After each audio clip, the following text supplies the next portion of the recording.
Everybody, and welcome back to my channel for this Sunday morning, afternoon or evening across the world where you may be at.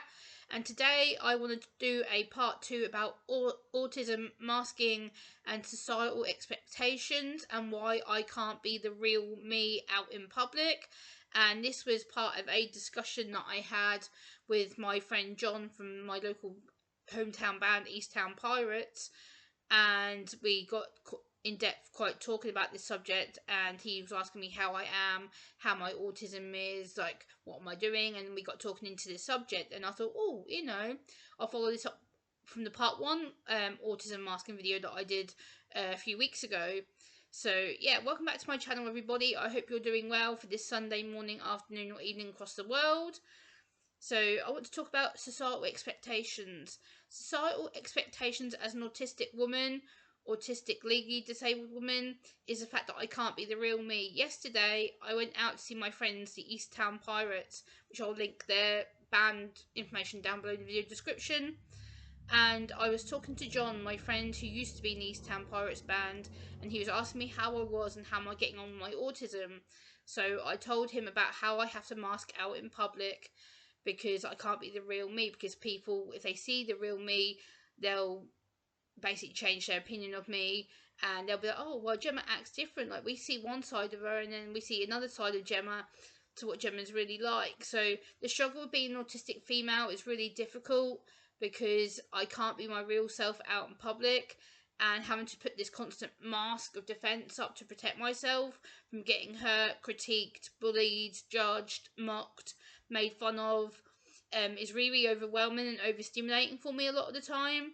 And I also then went on to tell him about when I'm out at concerts, I'm expected to act normal and conform to the rules. And obviously, a lot of you know I'm not a conformist. I don't conform to rules. I'm somebody who does things when I want to do it. When I want to talk about stuff, I will talk about it in my own autistic opinion. And seeing the struggles that I go through every day just to function successfully, just that society sees me as the normal person. And it really frustrates me because I have to put this defence of going, everything's fine, everything's good, everything's safe, woohoo, and Gemma's not triggered and Gemma's not upset and everything else. It's really agitating because I am deep down really masking my struggles, masking my autism to such a degree that I don't show it, and it really does harm me in the long run because I have to keep pushing down my autistic behaviours, my autistic traits, my autistic personality to please you, the neurotypical population, because you won't accept me for who I am or what I do or how I act. Like if I stim out in public, for example, like I talked to my dad about this as well yesterday. My dad came with me to see the band, and we were talking about stimming and grounding and anxiety. And I said to him, I'm exhausted because when I'm out in public, I can't stim, I can't be myself because people look at me, they'll judge me, they'll think I'm being weird or awkward or misbehaving. And so, like, when I stim, I'll play like the ends of my hair like this, or I may play with my fingers, or I may play with like my t-shirt collar. It's just something I need to do because my body's going through fight or flight mode and my body is feeling under threat, so therefore I do that to self-calm, to self-ground. And my dad then told me as well that as someone who is neurodivergent himself, my dad actually does have ADHD diagnosed now. And he told me, Gemma, I never knew about this stimming thing before. Like, it wasn't until other people started telling me, you started telling me that while you do it, that he realises he now stims. And that gives him a sense of calm, a sense of keeping control on things, a sense of taking care of himself. Because all day, every day, we're having to mask our true selves because people want us to be normal or functioning or behaved or verbal or non-fidgeting, and that really frustrates us because we are neurodivergent people. Our bodies need to stim, as well as you neurotypical people. You do stim in your own way, but obviously neurodivergent folks like me, my dad, and the people, we do tend to stim and fidget a lot more because we have a lot more flight or flight to go through every day. We have a lot more challenging sensory stimuli, verbal stimuli, environmental stimuli to go through, so our bodies are going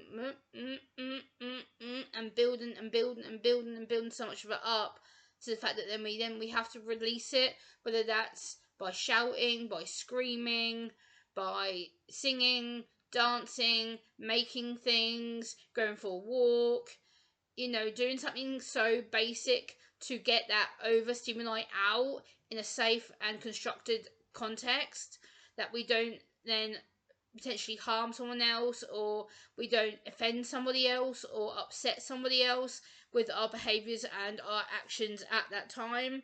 So imagine you are neurodivergent, right? Take a leaf in my book. Imagine you are neurodivergent and your brain and your body is like a CD player. It's going constantly round and round and round and round and round in circles all day, every day, and you can't stop it. It's a constant round, and it's gone constantly round and round and tick and tick and tick and tick and tick and tick, and your body only shuts off when I'm able to sleep, and finally you get that peace, just a little bit of peace, to quieten the noise, to quieten the overstimuli, to quiet the auditory stimuli, the noise stimuli, the physical pain, the emotional pain.